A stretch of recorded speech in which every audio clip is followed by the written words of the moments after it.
విస్మరిస్తూ దుర్బుద్ధితో ఫ్లెక్సీలు పెట్టి భావోద్వేగాలను రెచ్చగొట్టే కార్యక్రమం ఒకవైపున చేస్తూ మరోవైపున చంద్రబాబు నాయుడు గారిని ఏకంగా సిబిఐ తన ఛార్జ్ షీట్ వేసిన నేపథ్యంలో ఎన్డీడీబీ ఎన్డీఆర్ఐ రెండూ కూడా ల్యాబ్ సర్టిఫికెట్లు ఎటువంటి గొడ్డు మాంసము, ఎటువంటి కొవ్వు, ఎటువంటి జంతువుల కొవ్వు, ఎటువంటి మాంసము ఎటువంటిది లేదు అని చెప్పి ఇచ్చిన సర్టిఫికెట్లు ఒకవైపున ఇస్తే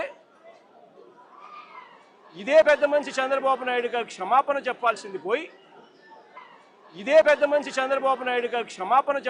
పోయి చంద్రబాబు నాయుడు గారిని ఎవరైనా ప్రశ్నిస్తే ఎందుకయ్యా ఈ అబద్ధాలు చెప్పావు, ఎందుకయ్యా ఇలా అన్యాయం చేశావు, ఎందుకయ్యా ఇలా వెంకటేశ్వర స్వామి ప్రసాదాన్ని ఆ ప్రతిష్టను ఎందుకయ్యా దెబ్బతీశావు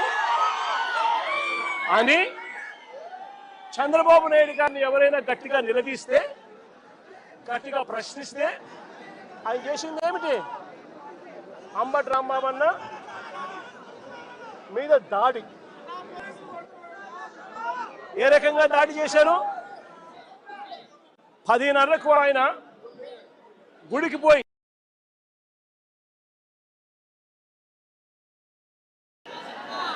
గుడిలో పొద్దున్నే చంద్రబాబు నాయుడు గారికి జ్ఞానోదయం రావాలి అని చెప్పి పూజ చేసి గుడిలో నుంచి ఆయన బయటకు వస్తూ ఉంటే గుడి నుంచి మళ్ళీ ఆయన ఇంటికి వచ్చే మార్గంలో గుడి నుంచి ఇంటికి వచ్చే మార్గంలో ఏకంగా